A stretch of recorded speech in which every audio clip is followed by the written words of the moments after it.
starting 5v5 Premier League Season 4, Week 3. On the blue side, we've got the Dream Killers, and on the red side, we've got the Space Age Wizards. I'm Thunderdome. And I'll be your play-by-play Captain Flowers. This is going to be the match to see, ladies and gentlemen. The Space Age Wizards and the Dream Killers, both been teams doing real good so far. The Dream Killers actually the only team in the Premier League still having the ability to go for that perfect season. They're sitting on 4-0, and we're going to see if the Wizards can take that dream away. And they're going to instantly take out Nidalee and Azir on each side. Nidalee, a great early game jungler in terms of her clear, her damage, and her ability to counter jungle, get that 1v1 scenario where she excels at finding the kills. Soraka going to be the next banned away from the Wizards. A little bit of healing magic is something that the Dream Killers do not want to have to deal with as this game approaches. Lee Sin, most assuredly going to be a target ban coming out. The early game junglers are something that the Space Age Wizards are respecting coming out from Dream Killers, and something that they'd rather not have to deal with. That could be kind of playing into the strategy of Space Age Wizards. Kurosekai loves to play Vayne. They like these late game scaling compositions that like to team fight. The way to pick the late game compositions apart is having an early game jungler. So they're kind of discouraging that from the Dream Killers. However, Wilson Jones had a spectacular performance on Lee Sin last week, so that could be playing into that ban as well. And exactly, Strathghost week 1, the Lux ban, absolutely targeted towards him. He was like 12, 1, and 13, something obscene like that. He is so good at long-range mage champions. Ban's going to be completed now. Lux and Gnar, a champion who's popular on a lot of teams. We've seen him do well, we've seen him not do well, but one thing that he always does is remain relevant in the competitive scene due to the safe laning phase and due to the fact that one big Mega Gnar ulti can really change the tide of a team fight. Kalista, she was locked in first last match, she's going to be locked in first again. And the instantaneous pickup Kalista, she is so strong in the team fights. You can either build her Ruans, have that AoE damage. Well, of course she's going to be kiting around, that's what Kalista does with martial pose. But you can also take her down the path of Ruin King Bloodthirster and have the huge Q damage in terms of how you want to play the lane out. So there's a lot of variability in Kalista's build that can be determined by whichever team compositions they're going with. Wumple, he's substituting for the Dream Killers, but Kalista is one of his main champions. Fiora and Thresh going to be locked in onto the side of the Wizards. Fiora, a champion that's almost always banned away, something that you don't normally see in most games, simply because, for lack of a better word, she is broken as all hell right now. A champion that is allowed to do percent HP true damage, have a ridiculously safe laning phase, and ability avoidance on par with that of Fizz, is something that you really can't just let through a lot because so many champions struggle to deal with it. She's a champion who does have a few weaknesses in the lane phase. There are some champions who can deal with her early, but if she's allowed to scale, we saw earlier in this week at Worlds, we saw SKT play that to ridiculous effect, and I want to see the Space Age Wizards do the same. Overdose Panda's a well-seasoned top laner. He can make an extremely huge impact on this game if it starts getting out of control. His snowball will turn into an avalanche extremely quickly if he goes unchecked. So we're going to really have to see what the top lane pick, Google hovering Garen, if this is a skill matchup. If Garen can get the silence off, well, I guess we'll wait to get into that. Okay, so Aurelia gets locked instead. How do you feel about that? Aurelia into Fiora is actually one of the best matchups to take against Fiora.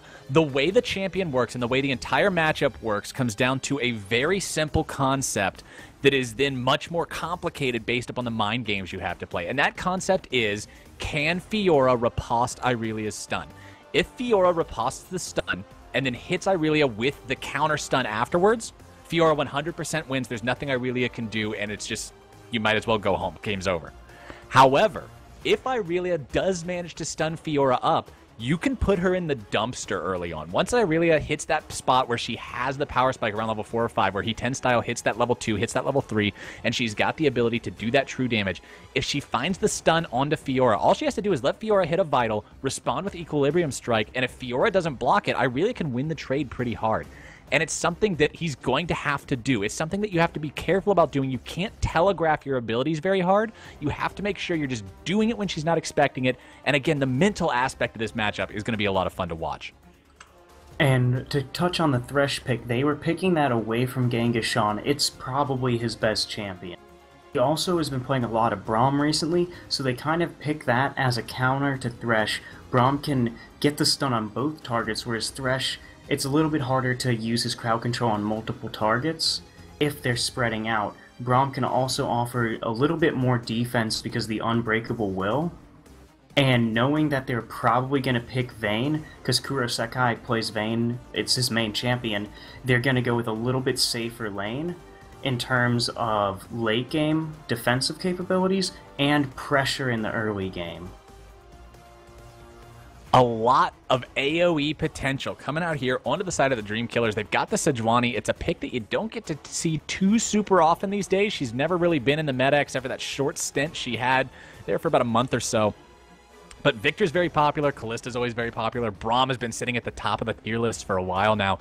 All these champions have a lot of potential in a team fight, and the team composition coming out from Dream Killers is definitely solid. The team comp that we see coming out from the Wizards, on the other hand, is much more 1v1 based. You've got all these MLG Montage champions. You've got LeBlanc, you've got Vayne, you've got Fiora. You've got this stuff that, while it doesn't necessarily have this shining synergy potential in a 5v5 scenario, if you can isolate the 5v5 into smaller fights, 2v2s, 3v3s, 1v1s, whatever, or if you can get into a lot of those skirmishes early on between 2 or 3 different people, they're going to be able to win these simply because their champions are designed to do that. The Space Age Wizards is a team you expect to get ahead early, and the Dream Killers is a team that you expect to win team fights late.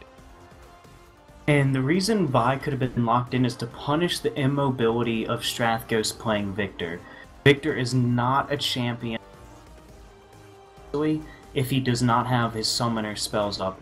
Even though he has the gravity field, there's a lot of room for outplay against an immobile champion. Especially when Vi hits level 6, she can either choose Callista or Victor composition, completely lock them out of the fight. Deadbeat can assassinate them on the spot, or go for the other target, completely nullifying 2 of the 3 damage sources coming out of the Dream Killers. The positioning on the side of the Dream Killers is going to be very important this game. They've got the Callista, who's a champion who has a lot of mobility due to the fact that she has infinite dashes, but Victor's a champion who's really limited in terms of mobility. Victor's way to escape, to avoid danger, to play defensively, is to drop a gravity field and use his zone control tools to actually make it so the initiation cannot get onto him. He's a very preventative champion as opposed to a reactive champion when it comes to his defensive mechanisms. And it's something he's going to have to be careful about, because if Vayne or LeBlanc can manage to get on top of him and find the damage that they need to find, and if Vayne can knock him into the wall, she'll be able to assassinate him. And it's something that Strathghost is going to have to play well, and I'm looking forward to seeing how he plays it. And let's look at the other side. If Dream Killers wanted to go get onto the carries of... oh god, I just blanked up. Space Age Wizards, Google on Aurelia will be able to stick to Vayne, most likely get at least half, if not more, of her health bar on, completely taking Vayne's focus away from the fight, singling it onto Google, while the other 4 members, through their AoE and zone control, should be able to take down the relatively squishy members of Space Age Wizards. But if Google goes in too far ahead of his team, Vayne and Fiora or LeBlanc can just make quick work of the one pseudo-tank, the Brawler in Aurelia, and completely change the fight. See, the way I'm expecting this to play out is like this. You're going to see, ideally, if you're on the Space Age Wizards, you've got your magic hat on, you've got your staff, your robe's nice and clean and ready to go, and you're about to cast some wicked voodoo on these guys. LeBlanc and Vi are going to go in, they're going to find a target they want, whether that's Callista or Victor. Those 2 together should blow someone up 100-0 instantly. Space Age Wizards is going to be looking for that in every fight. Callista or Victor just needs to be removed. Ideally Callista, because Victor's a champion who can just drop everything at the start and still contribute to the fight. So those 2 are going to be looking to kill someone immediately. Meanwhile, Google, Wilson Jones, Genghis-Khan might be looking to peel away, but Wilson Jones and Google are going to have to look to try to lock down the damage dealers on this Wizards side and do some damage into the back.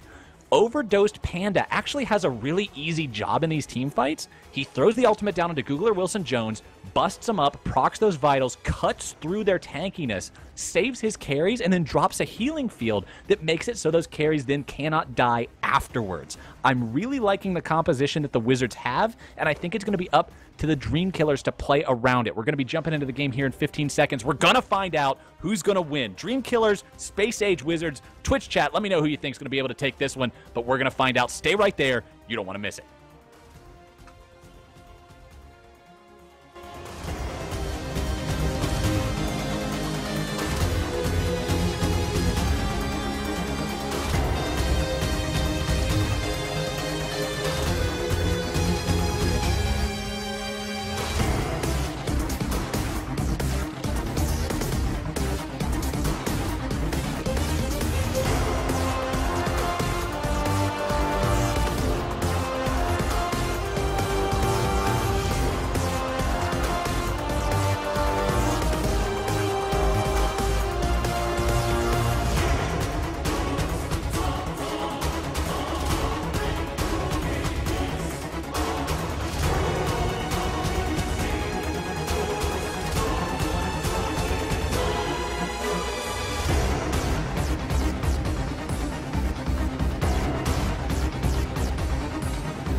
Welcome, ladies and gentlemen, Twitch chat of all ages. We're here live as Week 3, game number 4, here for House Party 5v5's Premier League. I'll be your play-by-play, Captain Flowers. And I'll be your color, Thunderdome.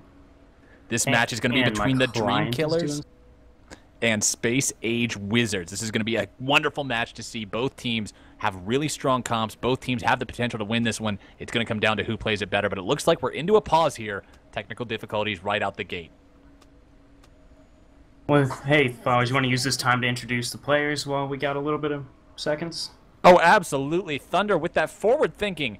That's why he's the guy in charge. Thunder, take it away. Let's go ahead and see who we got here on the blue team, the Dream Killers. On the blue team, we got the Dream Killers top lane, Google on Frostbutt Aurelia. Gonna be throwing some Transcendent Blades down, trying to get some kills.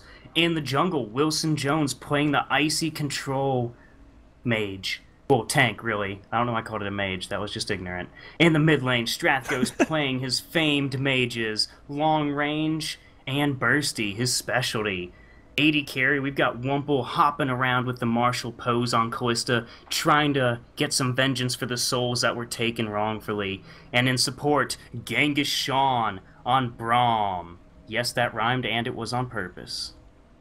Over here on the red side, we got the Space Age Wizards. It's going to be Overdose Panda rocking that Fiora pick, busting up the tanks, being a nightmare for those frontliners.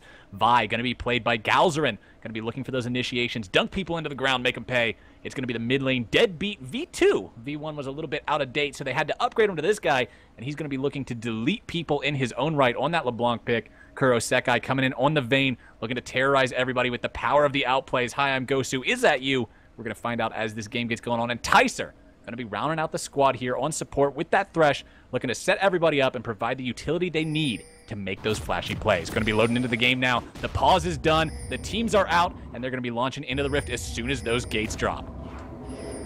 Alrighty, 3, 2, 1. It's on. Looking like a full group invade coming out of Dream Killers here. Dreamkiller's going to be moving out as 5. The rest of the Space Age Wizards not going to be doing the same thing. It's going to be Fiora walking off to the side on her own, just playing defensively, positioning defensively. They're not going to look for that 5-man level 1 fight. They've got the Thresh, but they don't want to go for it, and it's going to be the Dreamkillers potentially looking to find a play here. Thresh and Vayne just playing very, very defensively. They're at the Vanguard. They're just trying to make sure that they don't get caught out. The ward is dropped. It sees everybody from the Dreamkillers walking up the ramp. They're going to be able to walk away from this one, and there are those early information wards. Deadbeat V2 over the wall. Genghis Khan takes a little tickle there. Not going to be anything to actually force him away. The rest of the Dreamkillers just walking around. The Winter's Bite connects. Got to return the favor. Deadbeat going to take some damage there, but no real action coming out. Those informational wards, though, that blue ward dropped down right here on top of the Gromp, right here on top of the blue buff, is going to allow the Dreamkillers to see who starts where. They're going to see if a lane swap occurs. They're going to see if there's a Gromp take happening into the bot side, whether it's by the jungler or by this bot lane, and it's going to be very effective for them to be able to end up figuring out exactly what they're dealing with here in this early laning phase. And Google's going to get one of those wards just to see if Fiora's starting the camp or helping out Galzerin with his initial start. Knowing that Vi starts on the red top side of the map means that Dreamkiller's bottom side is going to need to expect that gank coming in at level 3 with the red blue buff Vi coming to crash down, or that Strathghost knows that he should be playing passively come the 3rd or 4th wave. Both of these junglers are going to be starting off with that double jungle strategy, utilizing their top laners. Fiora's going to benefit from that a little bit more, simply because she's got the Doran's Blade and she's going to have extra potions. She's going to have the ability to continue to fight while also having the item that gives her the power in the trades. Irelia is just going to have such an incredible amount of sustain from doing this, but generally you see it done on champions that do like to start with a Doran's item, just so you have that laning power plus the sustain. And both bottom sides starting the respective jungle camp. However, I do believe that red side came out on top, even though they were going into a Braum. Braum usually has one of the best leashes because of Winter's Bite and the stun, but they came out on bottom, and Space Age Wizards getting the early level 2 advantage push.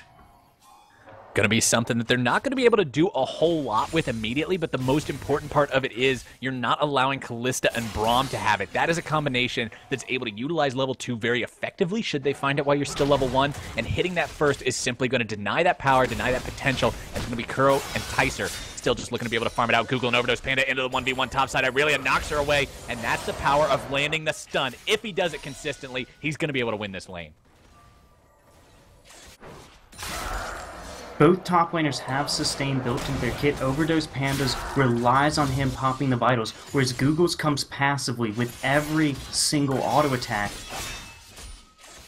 Another 1v1 breaking out here into the top side. Both of these laners, about half of their HP, cooldowns being spent on both sides, and Overdose Panda has to just make sure that he's constantly aware of when that stun's going to come down. One fight where he riposts that is one that he's just going to be able to decide the momentum and the flow of this lane with. He's got the minion wave while also having the minion wave, while also having the CS advantage, excuse me. He's just going to be able to push this one up, force Irelia into the tower, and allow her to just farm it out there. And right now, Overdose Panda has a massive CS advantage, although Google has a few more left out on the table to take. But the pressure is on. He's going to be under the turret trying to get those. Deadbeat Galzerin with the gank onto Strathghost. It's going to be the flash keeping him safe for the time being. The gravity field going to block any further follow-up, but blowing that summoner is a very important one to blow. He doesn't have any sort of defensive summoner on his other button either. The Ignite going to be chosen over a barrier or a cleanse, but the next time she comes around, that's likely going to be a death. It's Overdose Panda taking a little bit of damage from that turret topside.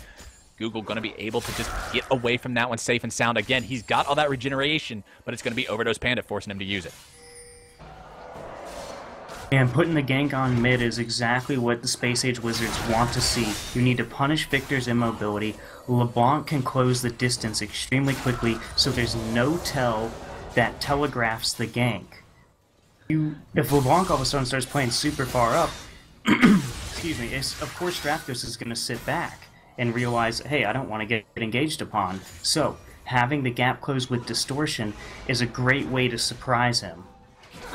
Now, a worrying trend here for the Dream Killers is the fact that in bot lane you've got a huge early game champion versus a late game champion in terms of Kalista versus Vayne, but Vayne's up in CS. She actually has the biggest CS lead in the game. Well, that's changed now. Irelia and Fiora are actually going to take that title, but still, she's got the CS lead over her opponent despite the fact that she's the later game champion. This is something that Kalista and Braum have to try to do, is take control of this lane early and deny her mid-game scaling. And these mid-game teamfights are going to be key, because if one of the Space Age Wizards champions gets ahead, they have an insane snowball potential with how offensive they are. However, if Dream Killers is able to get that fight with the multiple man stuns, they will be able to continue on and take over the fight.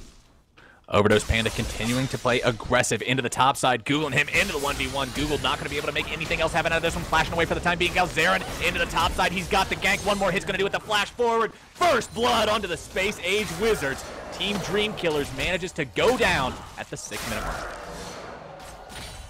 That was an excellent bait coming in from Overdose Panda, knowing that Google could not resist the low health target, and then Galzeran just sitting in the bush waiting for his time to strike. Unfortunately, he has to use his flash to get the kill, but well worth it. It buys Fiora extra time in lane, she gets extra CS, and the wave will be bouncing back towards Fiora, putting Google at even more of a disadvantage without that defensive summoner. Definitely a good lane to have ahead. Both of these champions are champions that can do so much with a lead. They're ones who are going to terrorize those mid-game team fights, terrorize those dragon fights, if they manage to get up further ahead of their lane opponent, especially because of the way the dynamic between the two works. Should one of them get super far ahead of the other one, it severely limits the other's ability to even play the game. They have to just sit under their turret, maybe walk away, farm a Krug camp, and just sort of wait. They have to play reactively at that point because there's just nothing else they can do. Google going to just continue to farm this one out. He is level 6, and Irelia's level 6 power spike cannot be underestimated. Playing around the level 6 Fiora is also something very important here. Going to be able to find a little bit more damage. Overdose Panda returning it, and the ultimate has been dropped. Panda dropping a little bit low on his own. The Transcendent Blades have come out. Panda trying to make something else happen out of this one, but another stun comes out. The Riposte is not going to be able to knock that one away. Google looking for a little bit more damage, but not going to be able to find it. And Overdose Panda has to be careful. That was such a close fight, but Google needs to watch out because Galzeran's on the way. The ward spots him out. It's getting pinged. However, Google knows this time he cannot overstay that welcome. A good ward being dropped by Google. He knows that if Vi wants to gank, she can do it through the traditional means of coming up through the river, or she can also just come up through the jungle, vault break over the wall, and end up going for a turret dive. It's something that he was wise to. It's something that he prevented, and it's why he isn't 0-2. Yeah, that's right there showing you how valuable that ward is. 75 gold can save your life. It can save you experience. You'll make that gold back from the creep you're able to take afterwards because you're not dead. It's just so valuable to have the early game vision to be able to track the junglers, know their pathing, and know which lanes are probable to gank. Space Age Wizards may only be up 1 kill, but they're up over 1,000 gold, almost 1.5k, just due to the fact that Vayne is up 20 CS, Fiora's up over 20 CS, LeBlanc's up 7 or 8, but it's still a lead. They're just doing well overall in terms of these lanes. That's one thing you don't expect to see in the mid lane. LeBlanc out-CSing a Victor.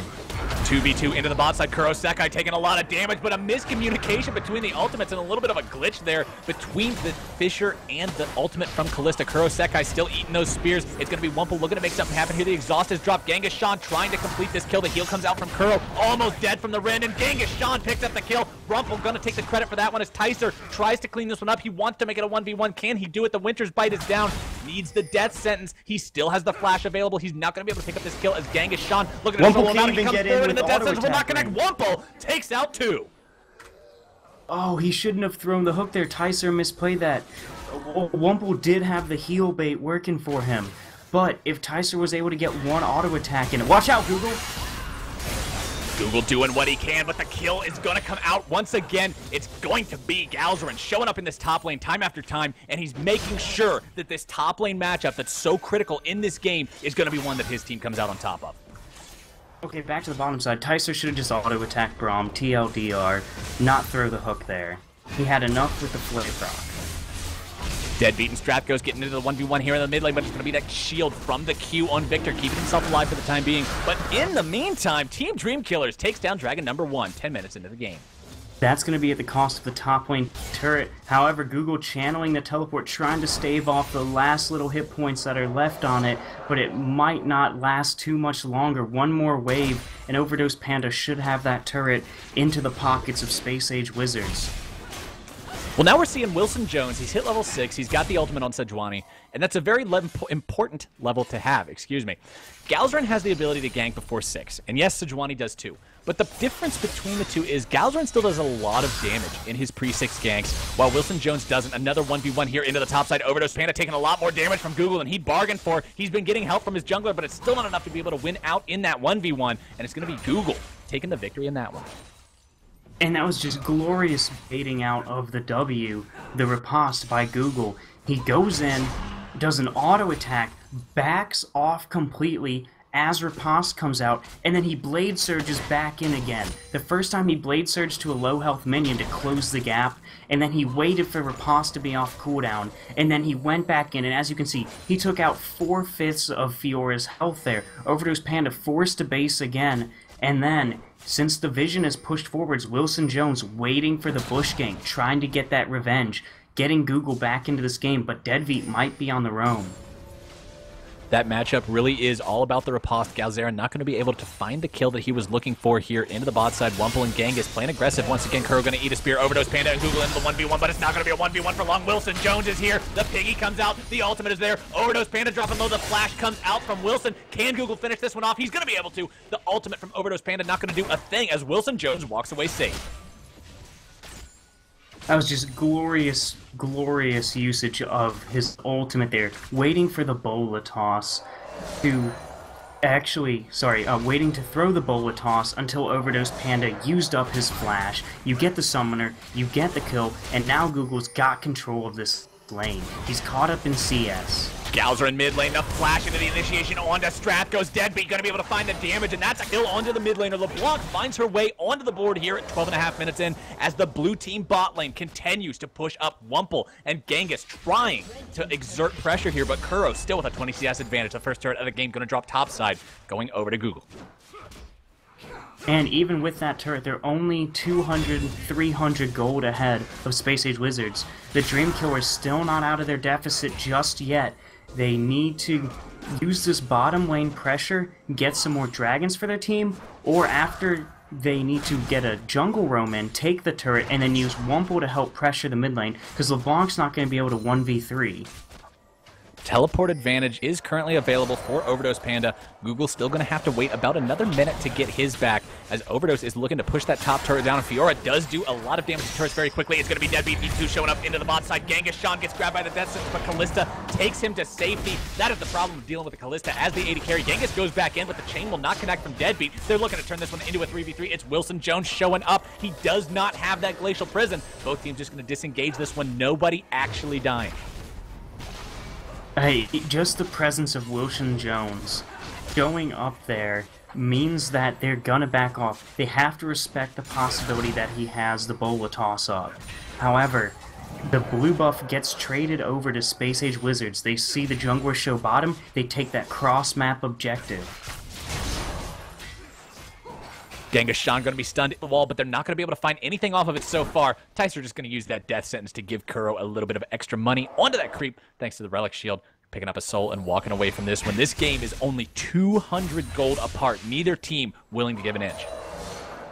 And we got the top lane turrets traded 1 for 1, so the gold is going to be very, very dependent on how the CS plays out shortly, or if anyone can get some more roams. Google getting pretty far up. It could be dangerous for him and Strathghost if they commit to this. Wilson Jones trying to hover around the bot side, but not going to be able to find anything. Deadbeat with the damage onto Strathghost. Victor returning what he can. It's going to be Deadbeat taking the victory in that 1v1. Overdose Panda and Google. Another fight here. This time into the river. The riposte not going to be able to connect, but he's not going to need it. He's going to be able to drop the grand challenge. Strathghost trying to provide the cover as much as he can, but Galzarin shows up again. It's going to be the ultimate drop from Victor, but it's not going to be enough. Wilson Jones bot side. They're going to knock him into the wall, and Jones is potentially going to die to the turret right here. The heal keeps him alive. Genghis now in a lot of trouble. It's going to be Kuro and Tyser going to win the 2v3. They grab a kill. They almost grab 2. They fend him away. These guys are madmen. That was so greedy of the Dreamkillers to try that dive out. A beautiful flash from Kurosekai dodges the ultimate coming out of Wilson Jones, the Glacial Prison, not able to lock him up, and then he gets an extra kill off the back of the chase. It could have been more, so the Dream Killers got pretty lucky there, although they did give up Google in a 2v2 scenario. Space Age Wizards still dominating the farm as well. Fiora up 15, Vayne up 20, LeBlanc up 10. The only area they're actually losing in is Vi versus that Sejuani. Not being able to farm quite as heavy, but when you look at the game contribution, 1-0 and 3 compared to 0-0 and 1, Galzeren definitely outperforming and having more of an impact here in these lanes. CS advantage still growing for Overdose Panda. What the interesting thing about these brawlers is they get an offensive item or two initially, and then afterwards they build tank, and they're darn near unkillable, and they're still able to output so much damage. Oh, and a messed up blue buff translation, Galzeren gets it instead of Deadbeat V2. Not something you're ever happy to see, but something that if you're going to have a mistake, I guess that's the one to have. It's not super game-changing. Deadbeat going to show up here into the bot lane, looking to see if he can make anything happen, but not going to be able to do that. Galzeren into the Dragon Pit, going to potentially be looking to start that up, take it away for his team. They are down 1-0 in that respect, looking to even that one up right now, and the Dream Killers are nowhere nearby. That's going to be a free Dragon going Google over to the side of Space Age Wizards. Too late. Google not going to be able to TP in for that one. Red Team secures it, as the rest of the Space Age Wizards are now looking to make a play happen here. Strathghost caught out by the chain. It's going to be LeBlanc ulti. It's going to be the Vi ulti. It's going to be Galzeren. Strathghost is down for the count. 0-2 on him. Not his day so far as Galzeren continues to show up. 5 out of 6 kill participation on this guy. Man, Galzeren is all over this map, using the early game pressure that Vi brings to his team and executing it so efficiently. He's been top, he's been bottom, he's been mid, he's been at the Dragon, he's been around for both takings of the turrets, so Google gonna try to get a counter push in top lane, but he might be in danger of collapse. Overdose Panda's gonna be able to check this bush. Overdose Panda gets there in time. Google going to be looking to teleport away from this one, and Fiora doesn't actually have the ability to interrupt a teleport. Google gets away safely. A nice heads-up play from him. He knew it was coming. He has to expend the summoner spell, but he gets away.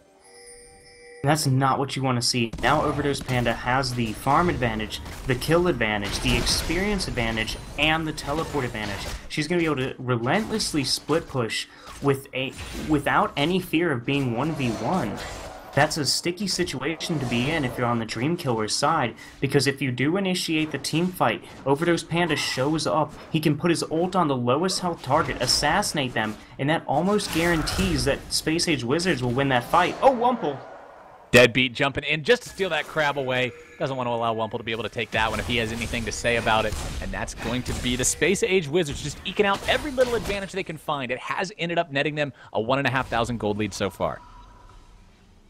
It's not a lot of gold for how much control the Space Age Wizards are exerting on the map right now, but it's so volatile. With these champions, Fiora, LeBlanc, or Vayne, if any of them keep getting ahead as they are at this rate, it's going to be very difficult for the Dream Killers to stop this in the mid game. If they can stall to the late game, their team comp is designed to make these effective plays in a 5v5.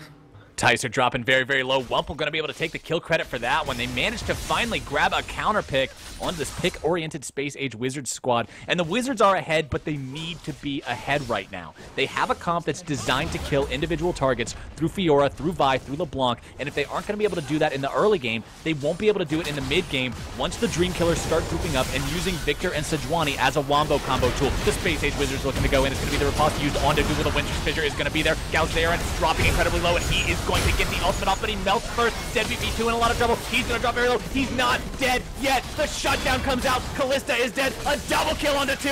Overdose Panda goes completely crazy. A triple kill. My is God. That a quadra? I think it is. Genghis shot under pressure. The heal is there. Give that man what he deserves. Riposte. Pentakill. What just happened? The Dream Killers thought they had the perfect fight. Google goes so low, he has to flash out. And then Strathghost, Wumple, and Wilson Jones are putting down their AoE. It looks like it's going so well for them. Overdose Panda then gets into the backline, gets the assassinate, he gets the heal from his ultimate, and he keeps going. He gets all 5 members of the team and is 7-1. Twitch chat, for every single one of you watching right now that's going to be playing solo queue after this game, that goes into that lobby and thinks, you know, I want to ban Nidalee today. You remember what you just saw. You type in the letter F into that search bar and you ban Fiora instead, because that is why this champion is not allowed to be played right now. That was just disgusting, for a lack of better descriptors. I'm just still in awe how quickly he went down, but he's out of mana. Overdose Panda in a lot of trouble. Genghis and Google looking to take this one away. Baron might just execute him. Google could go for the BM kill, but he doesn't. Baron doesn't get the damage, and Overdose Panda slides over the wall. He's going to be able to escape. This man's a smooth criminal. MJ, somebody's looking to steal your title, walking away from this one without a care in the world. Genghis going for the winner's fight. He shuts him down. That is going to be the kill they're looking for. Galzaren under pressure. Space Age Wizards might actually end up losing more than one here. They're going to. Strathghost finds his second kill of the game. The greed got the better of them. Galzaren thought he could help out Overdose Panda. They end up getting caught. Although Genghis does have to use Flash to pick up that kill, the shutdown gold is worth it, honestly. Dream Killers now in a position to be able to push. They've got that 5v3 scenario here for the next 10 seconds. They're going to take this tier 2 turret. They're up 4 turrets to 2 now. A solid advantage that they have for themselves, and the reason why this game is actually less than 100 gold apart. And another thing to notice, I think Google canceled his auto attack on Baron. That's why Baron never activated and never attacked anybody. Dragon coming up in 50 seconds. Dreamkillers are there first. They've got the deep wards. They need to defend the wards. It's not enough just to put a bunch of wards down. You can't get a vision or an area under your control for vision, give up all the wards you worked for. Galzaren showing exactly what I'm talking about. He's going to clear those wards out. If Dreamkillers don't stick around to protect those pinks they just laid down, it's wasted gold, it's wasted time, and now they're walking into an unwarded jungle. Look at that. Space No Age wards Wizards, anywhere. a lot of control over this dragon pit, but the one thing, if Dream Killers aren't too confident about this dragon fight, if their vision's been cleared out, if they're thinking, man, this might be dangerous, maybe we shouldn't face check a brush, they don't have to. This is dragon number 2, no matter which way it goes, and dragon number 2 is not a team fight dragon. It's not one that's going to determine whether or not you lose the next fight, so if you're not confident about that dragon, let it go. And it looks like that might be what Dream Killers have to do for this one. They're going to have to be careful. Overdose Panda and the rest of the Space Age Wizards going to be looking to take this one away. Google and Overdose into the 1v1 immediately, but Overdose Panda looking to get dropped. The riposte using the life for the time being, but Wilson Jones going to take that kill. Strathghost up and very low, but Deadbeat cannot finish him off. Galzaren under pressure. It's going to be the rest of the Dream Killers looking to cross those streams, but Google going to drop to Kuro Sekai. Deadbeat and Kuro both over the wall. They're not able to find the rest of the damage. It's a double kill onto Wilson Jones. A 1 for 2 so far. Deadbeat just barely not dying. The rest of the Space Age Wizards being forced to walk away as Dream Killers makes me eat my words and takes the dragon for themselves. That's the problem with having a squishy offensive top laner such as Fiora. If she gets caught out by a team with as much crowd control as the Dreamkillers have, it's so easily punished, and all your gold advantage. The fact that Overdose Panda has 9,000 gold in his own pocket is completely nullified by the fact that he wasn't alive to do any damage during that fight. It's something that you've got to watch out for. The riposte actually did keep him alive a little bit longer than he should have been alive. He got taken down to about 100 HP, managed to riposte the rest of that explosive start coming out from the Dream Killers.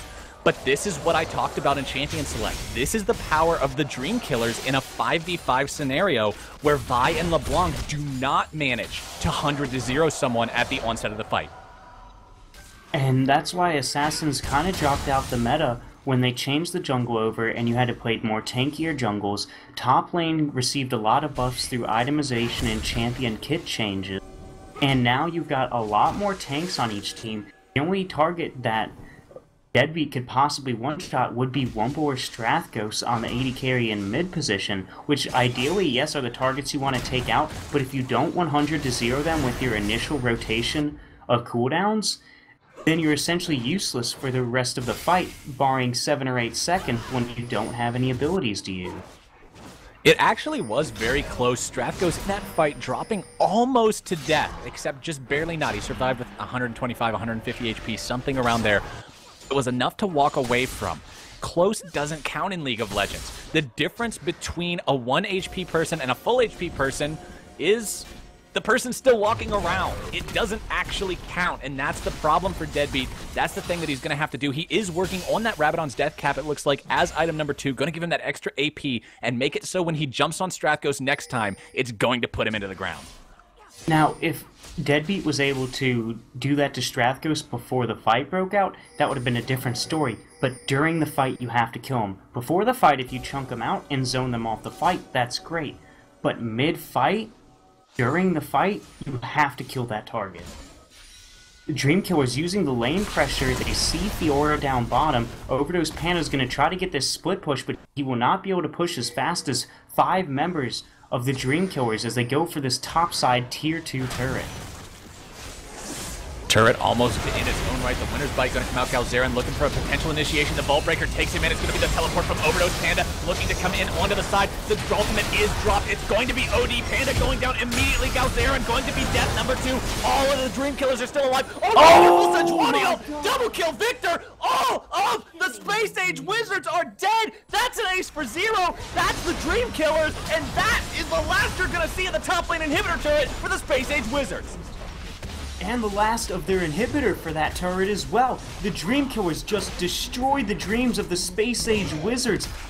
That was absolutely ridiculous. They're going to tank it. They have 18 seconds on a few of the members, 10 seconds on other ones. They want to end this game. They've got 5 seconds left. Can they do it? Nexus turret number 1 goes down. Nexus turret number 2 dropping down to about half. They have no minions. The rest of the Wizards are respawning, and this is the potential throw that the Wizards needed. Strathghost can be the first one to drop. The rest of the Wizards trying to make something happen here. Pull the next target. Deadbeat jumps in. He does not actually find the kill. Genghis on the target of the chains. Wilson Jones picks up the kill onto Galzerian. It's going to be another kill. Time going over to the Dreamkillers. Kuro in a lot of trouble. Google stuns him up. OD Panda, he's going to drop. And that's going to be a re-ace for the Dreamkillers. They got 2 minions. They've got 20-second death timers. They've got another wave waiting. And they're about to pick up the game right here, right now. Nexus turret number 2 falls. Nexus is under pressure. This game went from dead even to over in 27 minutes. GG. Overdose Panda might have overdosed on his own confidence. They are getting caught out. The Dreamkillers put so much work into their team composition and they executed it perfectly. They got the AoE stuns, the 3 4-man ultimates from Sejuani, locking him in the glacial prison. The teleport came down. Strathghost instantly puts the gravity field on top of it. Overdose Panda couldn't make an impact because he couldn't leave the gravitational field, and they collapsed on him. They blew him up, and they won the team fight. Wumple hopping around, always free of any kind of threat. GG, well played to both sides. A hell of a fight coming out from both teams. Overdose Panda finding that pentakill, but not enough to carry his team to victory. The Dreamkillers are going to take that one. Stay tuned right there. We're going to be back soon here for yet another match, the final match of the day for House Party 5v5 Premier League. You don't want to miss this one.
Okay.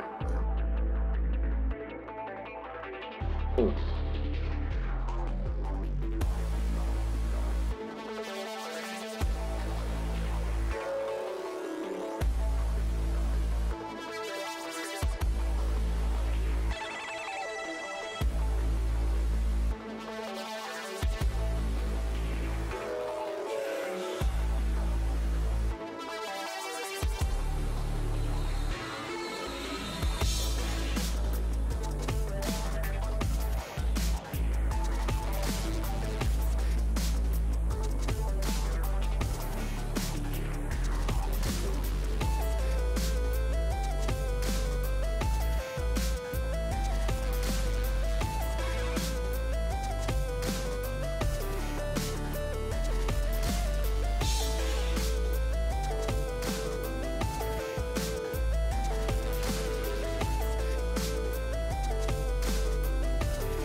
Welcome, everybody, to the final House Party 5v5 match of the day. We got Spooky Midnight going up versus Industrious Gaming here. This is week number 3, game number 5. I'll be your play-by-play, Captain Flowers.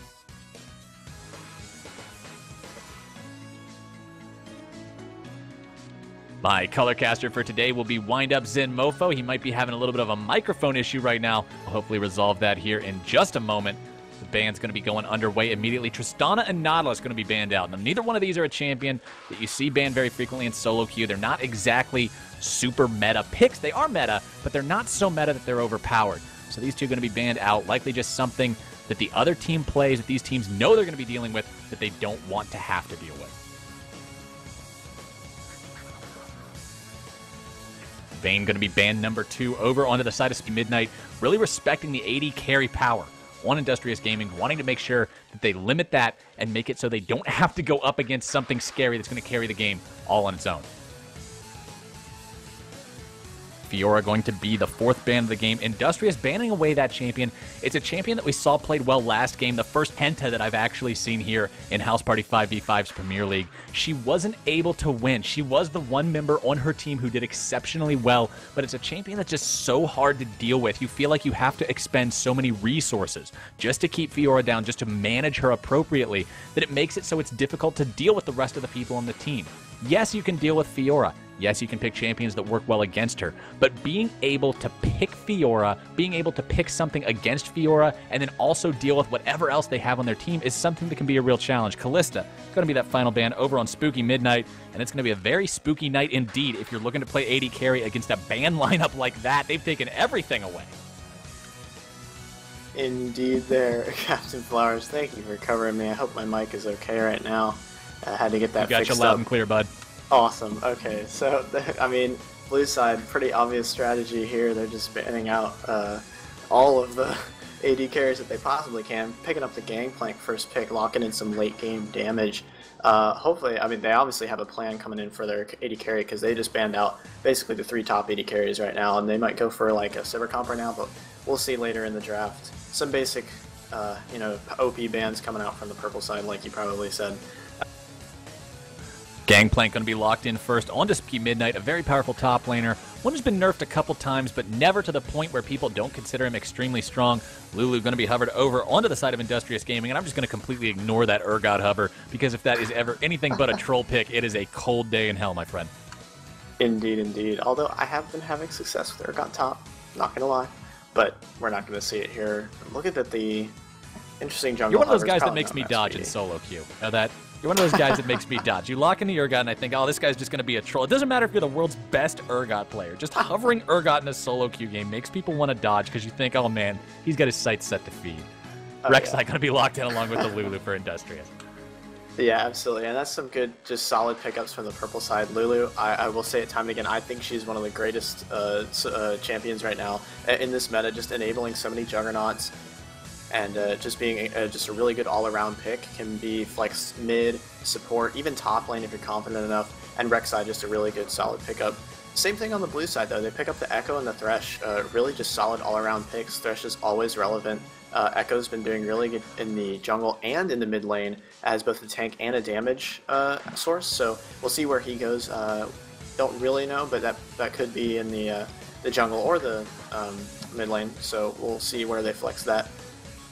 I'm really surprised that we're only seeing the Sivir being hovered at this point into the draft. Industrious going to be hovering that along with a Braum. But the fact that the other top AD carries were banned out by Spooky Midnight, you would have expected to see Sivir, who's really been the defining AD carry of Season 5, to be locked in as one of these first couple picks simply because she's superior to what's remaining. And it looks like they are going to be able to lock her in along with that Braum, a power lane coming out here for Industrious. Yeah, definitely. Braum always facilitates a great lane and facilitates great defensive play, but the Sivir, obviously, like you said, Sivir is just a really strong pick of this season, and they obviously have a plan coming out Spooky Midnight do, because they banned all these ADCs, and they didn't pick Sivir early in the draft, so something's up here. They're picking some, off the top of my head, Corki would be a good mid-game AD carry to come into this, which would put Echo in the jungle if they lock in this Orianna, but that would be a very strong mid-game coming out of them, and then some security in the late game with Gangplank, which means we would probably see the Echo tank jungle, because they don't seem to have a tank on their team, which it would be really good for their team fight, though, if they lock in the Orianna Corki. They have a lot of poke siege composition, kind of a poke siege composition in the making, along with the Echo, so if they can get set up around that, that would be really good for them. Oh, and Ezreal is actually kind of seeing a little bit more play recently, and I think if you're skilled with him, you can still pull him off. So I think that's a good lock-in for blue side if they want to focus the bottom lane like they seem to have been doing with their bans. I really like poke compositions along with Gangplank. The fact that he has the zone control, the fact that he has the disengage through those barrels, they're impossible to chase through simply because of the damage that you have to face tank to go through them.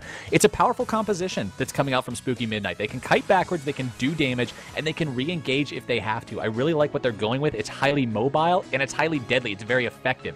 Meantime, over on the side of Industrious Gaming, Yorick going to be hovered. These guys just love their troll picks. There's no way that's actually real. Yeah, hopefully not. Although it'd be really hilarious to come see it out, just dominate that Gangplank and lane, but I'm not even going to bother analyzing that. I really love the blue side's composition here, and they even have global pressure too. Gangplank's ultimate plus Ezreal's ultimate, they can just pick people off long range or at least assist in some fights. Gangplank can help stop dives bottom lane, which I will probably be looking to see from a Rek'Sai and a Braum. Rek'Sai is really good at getting those knockups in dives bottom lane, so they can snowball the Sivir lane and then just become just a powerhouse in team fights. That will be the Lulu top with the Ahri lock-in. So, like I said, it can be flexed very effectively. So we're going to see how that works out against the Gangplank in lane. And really interesting. I like the Ahri because it's a really safe pick. So that's good, and it goes well against Orianna. That's just a good matchup, just a skill matchup. Lulu's going to be problematic for this Gangplank simply because, not because Lulu has some innate mechanism in her kit that automatically deletes barrels or something, but she has the ability to poke those barrels away from range. Gangplank struggles pre-level 13 simply because those things take so long to tick down, you can't use them other than dropping one into a brush and then chaining it together with another one that's actually dropped on top of something it's going to damage. Lulu's just able to snipe them away with her auto attacks, and Gangplank's not able to actually contest that in a trade because she never has to go into the blast radius. It's going to be something where she's able to bully him around very effectively early on. Yeah, and that's kind of the weakness of first picking Gangplank. You open yourself up to being facing a ranged top laner who can just pick off your barrels easy and kind of nullify a lot of your damage in the lane. So it is really good to for them to lock in the Lulu, have that flex pick, and then lock in the Ahri as well to have a strong lane, just a good mid laner, solid mid laner who can go into the mid game very well, outputting plenty of damage, and then kind of nullify Gangplank, force him to use his ultimates to make plays around the map. And hopefully Lulu can probably get down, Zerg down the tower and the lanes pretty fast, so basically just keep a Gangplank away from as much farm as possible and nullify a lot of his early damage.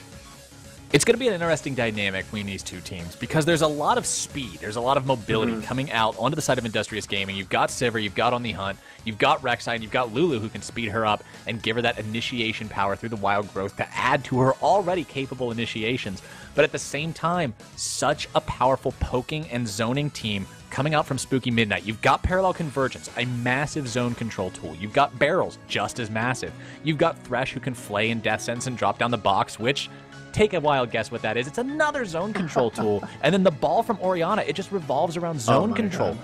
They're going to be manipulating these zones all around the place, just creating space for this Ezreal to deal his damage. And it's going to be up to Industrious to take him down. Yeah, and it's going to be really hard, although it is really nice that they have the Sivir. Sivir can just straight up run at you extremely fast, and it's very hard to stop. It is going to be a little easier for the blue side to stop with the amazing comp that they've crafted. But I do like the fact that Lulu can speed up tons of people. Sivir's ultimate is just going to straight run at you. Ahri has tons of mobility, has a speed up with her Q and the mobility from her that she gets from her ultimate. Rek'Sai can dive into the backline with his E and her E. And Braum just provides so much CC that if they get a good initiation off with the Braum or something, they can't really set up all their poke. And when they're all CC'd like that, Ahri can jump in and assassinate Orianna or an Ezreal with the help of like a Lulu shield, or Rek'Sai can come in and knock up the AD carry and prevent them from getting their dashes off if they combo with the Braum well. So I'll be looking to see the Braum ult have a very big impact in these team fights so that they'll actually be able to lock down a target and kill them before they can kite and poke themselves, poke and kite from the side away. We're going to have to see who manages to come out on top. Will it be Industrious Gaming able to run down their opponents? Will Spooky Midnight be able to kite them away to victory? We're going to be launching into the loading screen here in about 15 seconds, but once we get back, Spooky Midnight versus Industrious, the final game of Week 3 House Party 5v5 Premier League. Stay right there. You aren't going to want to miss this one.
Welcome, ladies and gentlemen. It's the final match of the day here in Week 3 of the House Party 5v5 Premier League. This is going to be game number 5, Spooky Midnight in the blue versus Industrious Gaming in the red. I'll be your play-by-play, Captain Flowers.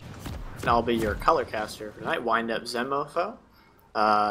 Looks like we'll be having just normal starts here, no one coming out of the gates just yet, but we'll see how they line up. Let's see if they do maybe a double jungle or just a possible lane swap, just something tricky, just to catch them off guard. Nice, fancy. The 5-man flare. I love the fact that Riot good. added that in. It's promoted a new level of camaraderie and teamwork between everybody when you can spam your BM flares at the same time, and they look different from everyone else's. I absolutely love it.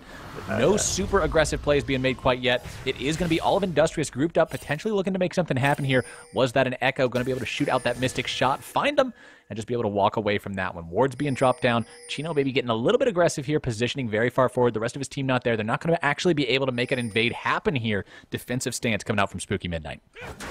Yeah, and I don't think they need to. I think they just kind of want to find where everyone is. I would, honestly, what I would do is I would keep to your own jungle right now. Rek'Sai's just good at farming up, and then she can make an early gank. But I would like to see the bottom lane from Industrious get that early XP lead with the Gromp, because they can do it so quickly with the Braum, and they take almost no damage with it. So I would like to see that. Although it seems that Echo and Downtown Davis will be doing the same thing. I can't refer to him as Echo. There's an Echo in the game. They'll be doing Just that call him Was. down on the bot side too. Yeah, I'll call him Was. Yeah, there we go. Yeah, We'll call him Was.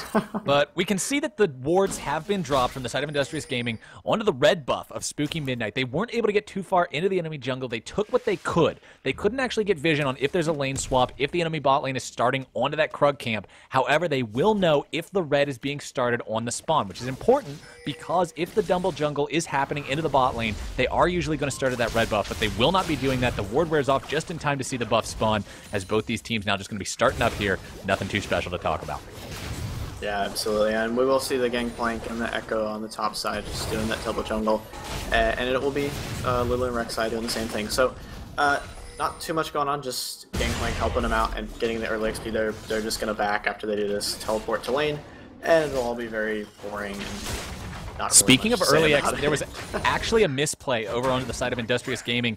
9-0 walked a little too far away and was not able to get the experience from the large buff monster dying at the camp, so he was not able to hit that level 2 after clearing both of those camps away. He's going to have the extra little bit of money that he needs to go to lane with. He's going to be able to grab extra potions along with that Doran's ring, but he's not actually going to be level 2 when he hits the lane.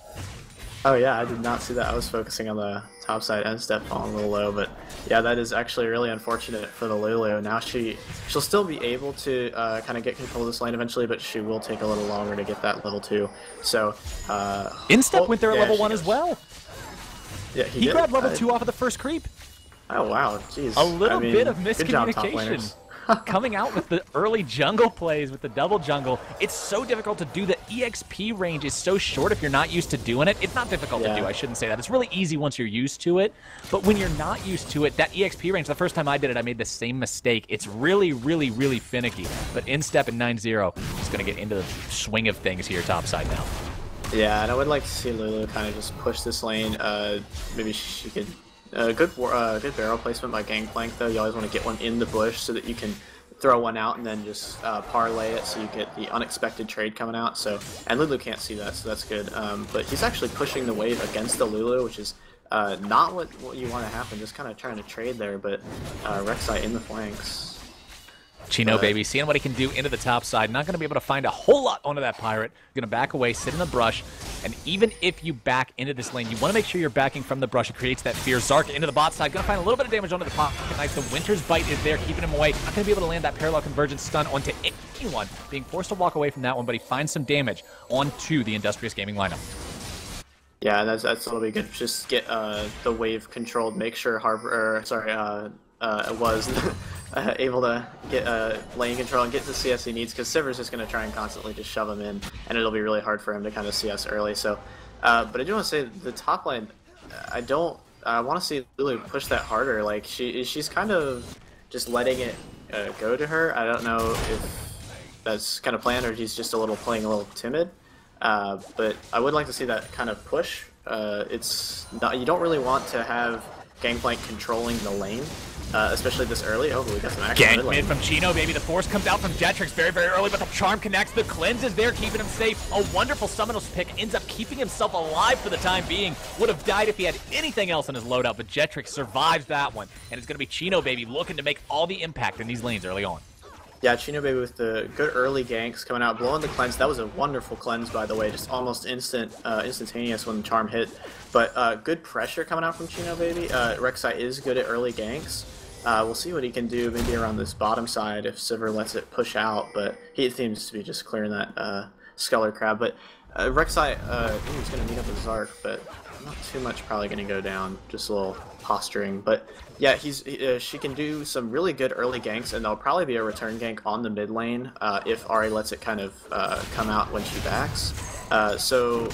Which would be really good to get the Ahri. Zark and Chino potentially into the 1v1. Not going to be able to find anything from that one. Zark level 4 compared to Chino on level 3. Not really a fight that Chino wants to take in this scenario. Instead, continuing to just farm and be aggressive into this top side. Both top laners dead even on the CS. It's actually dead even across the board. Yeah, there's really not too much CSs coming out from anyone. Nice little tricky Q under the barrels there,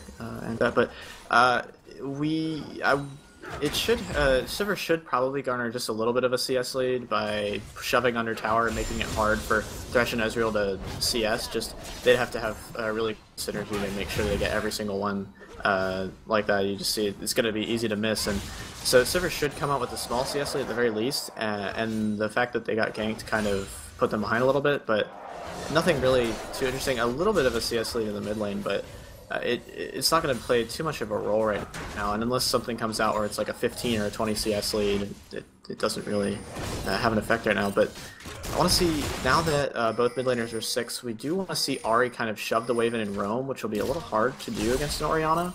But I would like to see Ahri kind of roaming around and making that impact, just clearing out a pink board right here. But probably targeting the bottom side. Has his ultimate up and available right now, and that's going to be an important tool, especially if a bot lane fight should break out. They've got a lot of potential on this Industrious Gaming lineup to gank bottom with some sort of presence from everyone. They've got the early game jungler, they've got the powerful level 6 mid laner, and they've got the global ulti top laner. That is just point for point what you want to make bot lane's life a nightmare, and Wuz and Davis are going to have to make sure they're very aware of that potential. Yeah, absolutely, and Rek'Sai can come out of nowhere. Once he hits 6, and he's only level 5, oh, nice. Zark and Chino into the 1v1, the parallel convergence, the shield not even going to go down. Stark does in fact to be able to grab that one, so Chino wins the trade, walks away from that one, gives him a Prey Seeker for his troubles. Both junglers just going to have to walk away and find something else to do. Yeah, and I would like to see Rek'Sai coming up in this kind of early mid game. She has been able to get a small CS lead, which doesn't really amount to anything, but the fact that she's ganked twice and winning trades in the jungle, preventing Echo from kind of being wanting to assert himself in her jungle, is very important, so that Rek'Sai can farm up, get 6, go around the map, just teleport to like an early dragon when they need it, and they're going to give over the blue buff to Splash here, which is really good for her. Maybe we'll push the wave in. Same over on the Orianna side, but you want to see Rek'Sai come into the mid game with good ultimate, make an impact on dragon fights, maybe get secure an early dragon, or like you said, focus this bot lane. With all the global pressure coming out from the Spooky Midnight, they will be able to kind of counteract it with maybe an Ahri roam and the Rek'Sai teleport in. Zark showing up top, the parallel convergence has been dropped, but he's almost out of mana. Lulu's going to be able to walk out of that one, and he's just not able to connect these parallel convergence stuns so far this game. Yeah, kind of unfortunate for him there. They will have to back off because he had almost no mana, and he wasn't even able to get the third proc off on his passive. So Lulu able to survive with fairly good health and has a potion ticking, so she's not really in any trouble and has just a little bit of mana left, so she can kind of shove this wave in and make sure that end step can't really do anything.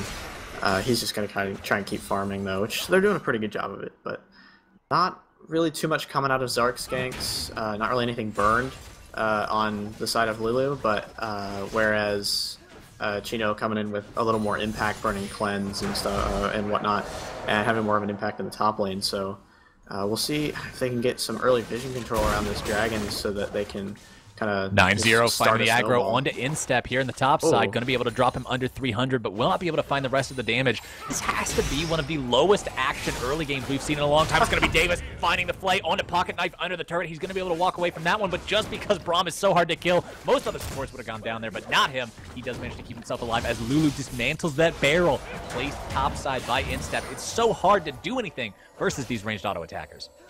Yeah, and Lulu kind of just showing off why she's just IG splash going in very deep onto Jetrix. Oh. The ultimate has been popped. The charm connects. Ari wants to make this one a reality. The Spirit Orb is going to be able to connect. She's not able to connect the second part of it. The Shockwave comes out, but it's not enough. First Blood goes over to Industrious Gaming. IG splash, making a splash in this one, and it's going to be Jetrix, the first one to drop here after the 10-minute mark. Stark into the bot lane, looking for more damage onto the Pocket Knife. I think we've seen this before. He walks into the lane, he loves taps Brahms twice, and he walks away. Yeah, kind of ineffective from Zark once again, but thank you, Splash, for giving us some nice action. Really wonderful kill with the Shockwave at the end. At the very least, she might have been able to force her back early with the Shockwave and the tower damage, but unfortunate miss, and good play by Splash, hitting the charms, hitting everything she needed to do. So good play in the mid lane, and that will be very important now that Ari is able to kind of get that lead over the Orianna, even though Orianna is able to get the magic resist from the Chalice.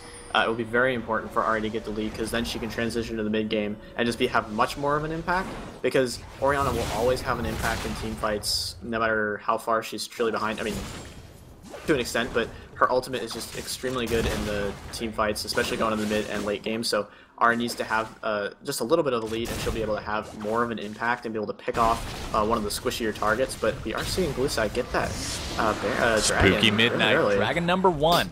Takes under their wing here at the 11.5-minute mark. They're still down 1,000 gold, even though the enemy only has 1 kill up on them. It's the fact that Industrious Gaming actually has managed to take CS leads across the board now, especially in the jungle, where a smaller CS lead in terms of numbers actually means more gold because the monsters are worth more. It's Zark being jumped onto by Splash. That's the second kill of the game.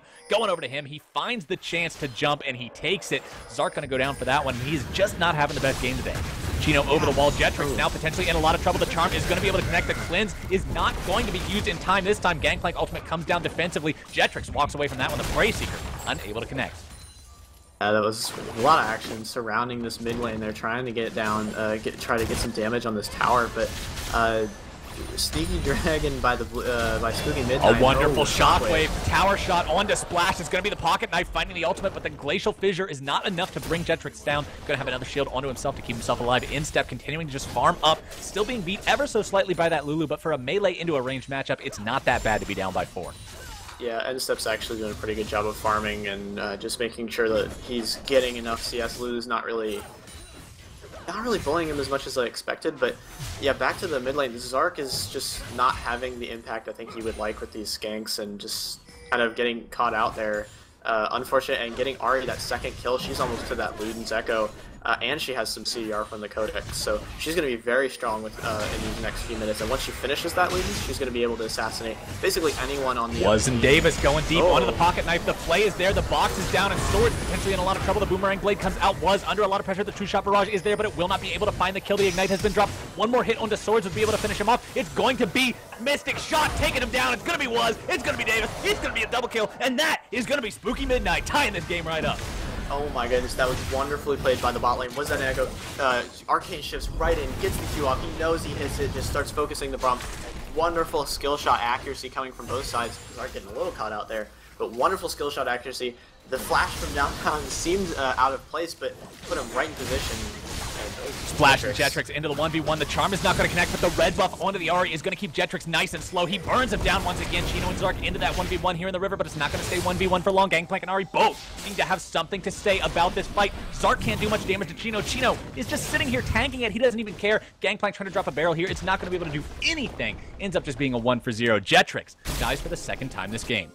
Yeah, and that's the Ari has Splash has just gotten a very large lead. He will be able to. He's stretching out his CS lead just a little bit. He's probably going to hit that Ludens when he gets back. So pushes the wave into the tower, getting that Ludens. This is an amazing spike for Ari, and she was already dominating before. Now she's just going to look around, probably focusing that bot lane now that Ezreal's gotten some kills, and they're probably just going to send Ari down there, get this tower, and it'll be very hard for Ezreal and Thresh to farm safely. Just Ari is probably going to be the story of this mid game, and I want to see how they use her roams and maybe focus the top lane, but Ahri's just going to be really, really strong right now, and some great individual play coming out from Splash, able to solo Orianna twice. Chino looking for Zark, not going to be able to find anything, but they will clean away this pink ward, going to go ahead and eliminate that extra vision that they were able to command earlier. Splash looking for more potential kills. He's got the Luden. Spirit Rush is not available for the time being. Instep and 9-0 continuing to just farm it out the top side. They've got the most CS on their team, sans the Sever, and it looks like the rest of Industrious Gaming looking to potentially take down turret number 2. The Gangplank ultimate going to clear away that minion wave. The Pocket Knife walks away from this one, but that is going to be a very important ultimate to not have available for the next team fight if you're on Spooky Midnight. Yeah, but I think that was actually a very good use of that, pulling them off of that mid tower. It would be extremely detrimental for Spooky Midnight to have that tower go down right now, just because I mean, that would open up so much of the bottom side of the map for IG, and they already got that bot lane tower. And when you get vision control in this red quadrant of Spooky Midnight, Ahri will just be able to pick off so many people trying to roam in. And Lulu finds the damage on the instep. Chino baby's up there. The flash is down. The smite is down. One more hit's going to do it. 9-0 takes the credit for that one. That's going to be Instep's first of the game. The 4th kill going over to Industrious Gaming, this time onto that top lane Lulu. Alright, there we go. Some action in the top lane, and they're looking to get this final outer turret down. But like I said, this opens up so much of the map for IG that once you're able to get all the towers down, you can just dominate the vision game and get those picks in the jungle, which is really good at that. And Sivir is also amazing at doing that. They get the pick and they can get a rotation, a really good rotation coming out from using the Sivir ultimate and the Ahri charm. Braum is also good at picking off a target with his Q, and I mean, it's just going to be really hard for Spooky Midnight to actually get vision and get control back over their own jungle once these towers go down, because they should be able to expand their vision control over these both sides of the jungle now that almost all the lanes are totally down. All of the lane towers are down. Dragon number 2 going to be live here in about 40 seconds. It's going to be Dragon number 1 for Industrious if they manage to acquire it. That's a very important dragon. Spooky Midnight, on the other hand, staring down the barrel of Dragon number 2. Not nearly as important of one, doesn't actually do anything for you in a team fight. So if they have to give this one away, if they're not confident about being able to win this 5v5 in the Dragon Pit, they are potentially going to give the enemy a bonus. However, it's going to be downtown Davis collapsed onto by Chino and Swords. Can they find the damage? The Boomerang Blade is out. The Orianna ultimate not going to be dropped just yet. The box is down. Davis drops low. Splash finds the kill. It's going to be Industrious looking to make more happen. The charm connects onto Jetrix and a very, very good cleanse. Going to be able to keep full life for the time being. Shockwave being dropped 9-0 in the middle of everyone. The Gangplank ultimate connects. It's going to be the True Shot Barrage finding 2. Was that an Echo? No, it's an Ezreal. That's a double kill going over to the side of Spooky Midnight. It's going to be a 2-for-1 so far as Spooky looks to find something else to make out of this. Splash now having to try to kite backwards, looking to do as much damage as he can in that process. Game now 4-5. Nice try to pick off the Thresh when he's trying to get vision into around the dragon area. So nice pick. They threw a lot at him, and they kind of lost a lot in that last part of the fight. Great disengage kind of ultimate coming out from Orianna. But they threw a lot at the Thresh, and then they didn't really have too much to do damage to the remaining Echo and Orianna. But and nice snipe coming from Was That an Echo. So, but overall, that is still in the favor of IG, I think, and I think they should be able to exercise more vision control over the dragon. Although that was an opportunity to get some wards down from Spooky Midnight, but we are seeing Chino just kind of clear out the vision here, and they will be looking to take that because they do want to get the early dragon so that they don't have to worry about giving them up in the mid game, and then potentially having that 5 dragon threat in the late game. And they also want to be able to have that 5 dragon threat in the late game. So if you give up the first 2 dragons, you're not really going to be able to do that. Industrious going to the dragon. They're going to be able to take that one away. An attempted steal coming out from the True Shot Barrage. Was that an Echo? Not able to connect that one on time. He does have the Iceborne Gauntlet finally completed. This is an old school blue build Ezreal. Not exactly something you see that often these days, usually often for that Trinity Force, but he wants to go for more utility over damage this game, further complementing exactly what his team comp does. Sorry, we are having some technical difficulties here over onto the side of Windup Zen Mofo, so I'll just try to keep it going until he gets back here.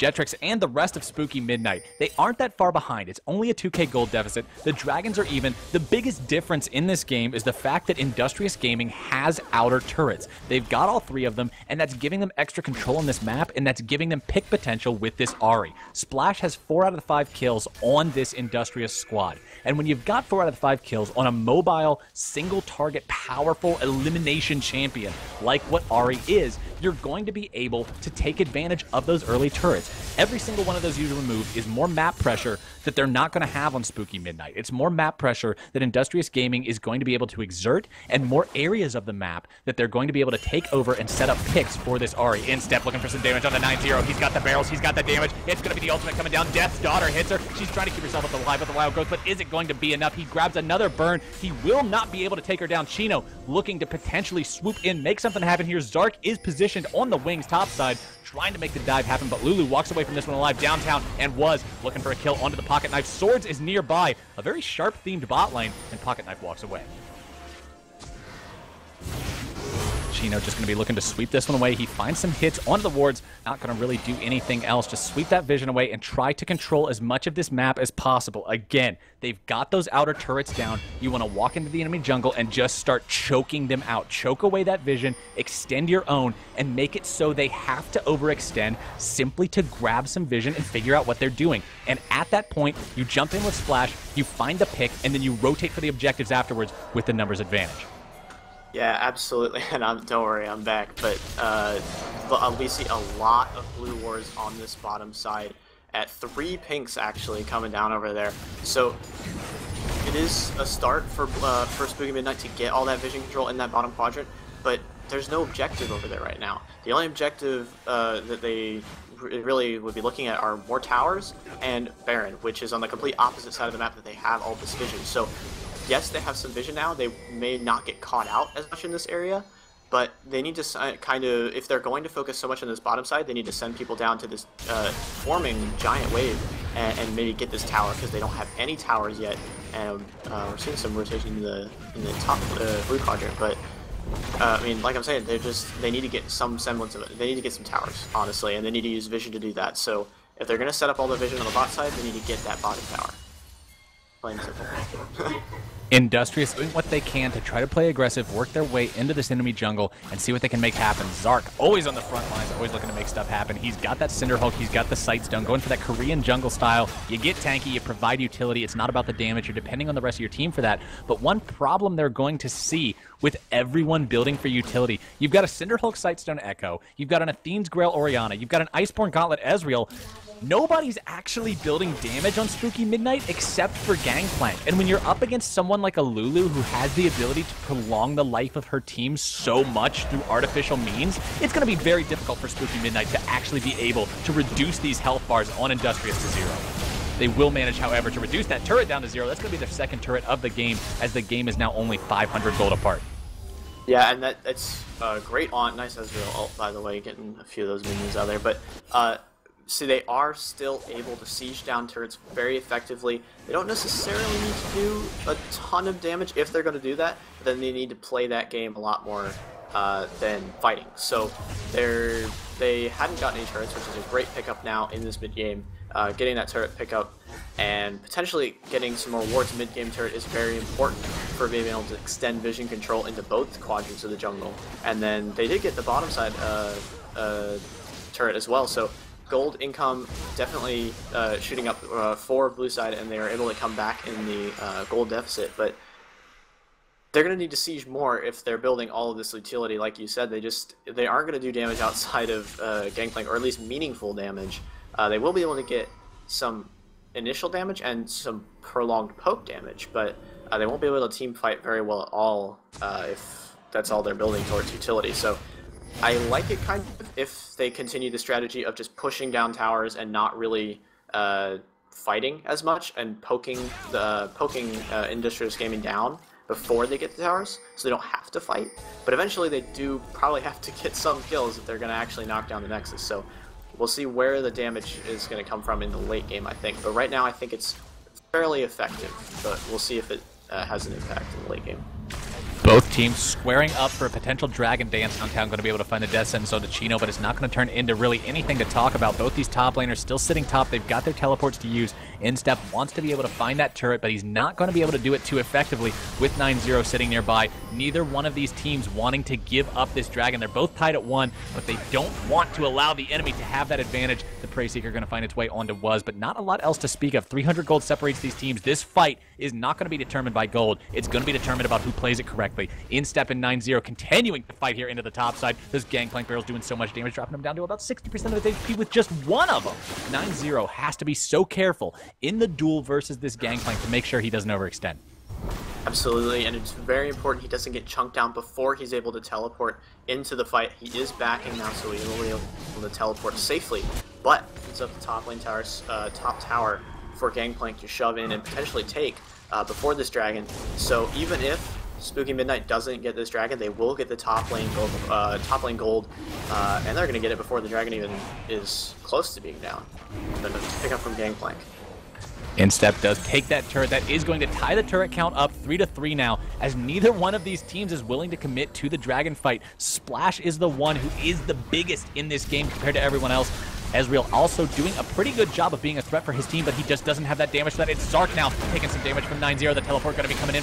Instep. Zark is the target, but that's not who you want. Was that an Echo under some pressure? Chino baby dropping very low. Everybody going into the middle of the fight here at this choke point. It's going to be the parallel convergence connecting onto nothing. Chino and 9-0 dropping very, very low. The On the Hunt having to be used as a defensive escape mechanism, and that's going to be Spooky Midnight scaring Industrious away from the Dragon and looking to secure that themselves. Nice and easy. Yeah, way too spooky poke coming out from there, but also a nice try from the flank on the Lulu, but Zark is just a little too tanky, and you couldn't really get too much damage on him as he's building magic resist as well. So, and Lulu's not really known for her great damage output, so they were able to kind of get her zoned away from the fight. Nice TP from MSEP right in the middle, and didn't even really take that much damage. They didn't exploit that too much, so just a lot of kind of AoE coming down onto Industrious Gaming, and Spooky Midnight was able to get enough damage to kind of scare them away and just grab the Dragon really quick. So that was a really good use of their comp, and it kind of avoided a full-on fight at first. I wasn't really sure how they completely won that, but they just got a lot of that damage down, and the Ezreal ultimate was really good on the two people chunking down, I believe it was Lulu, pretty low. So they were able to get the Dragon out of that. Total victory for Spooky Midnight, though. Even if they hadn't really won that fight, and even if they'd prolonged the Dragon, they still had that top lane tower and they had the top lane pushing, so they still basically won that, and now they're ahead in gold. 1,000 gold ahead now, coming in here after getting that Dragon. So nice pickup from Spooky Midnight, and let's see if they can kind of exercise more control over any area of the jungle. Spooky Midnight not looking to do potentially too much with the advantage that they have right now. They might not even know they have the advantage. The towers are even. They are down a kill. They've got CS advantages mid lane and top lane, but a big CS deficit there in terms of the AD carry. She's down about as much as Gangplank is ahead. Jungler's breaking about dead even as well. Neither one of these teams is willing to overextend, and it's resulting in a game that has become 9 kills over the course of 27 minutes. We're averaging 1 kill every 3 minutes in this game. This makes Korean League of Legends look action-packed and NA style. Yeah, and I mean, the fortunate thing about the CS deficit in the bottom lane is that Ezreal has 4 kills to back it up, so while he's not getting a ton of CS, he is getting a lot of income from gold income from kills, so he's not super behind. Pocket knife under a lot of pressure here into the top side. The Gangplank ultimate comes down. Zark looking to finish him off. He's not going to be able to. Was that an Echo? Actually takes the credit for that one. It's going to be a 1-for-0 pickup as the rest of Spooky Midnight looks to make it be something more. The support onto the side of Industrious Gaming not going to be able to contribute to anything for the next 25 seconds. This is Spooky Midnight's chance to push. Yeah, absolutely. Nice pick there. I'm not really sure what Braum was trying to do, or he was kind of posturing a bit too aggressively, and he took just way too much damage, ended up falling. So bad positioning. Now they're going to be able to desert down this tower, get poked down. Gangplank will set up his barrels.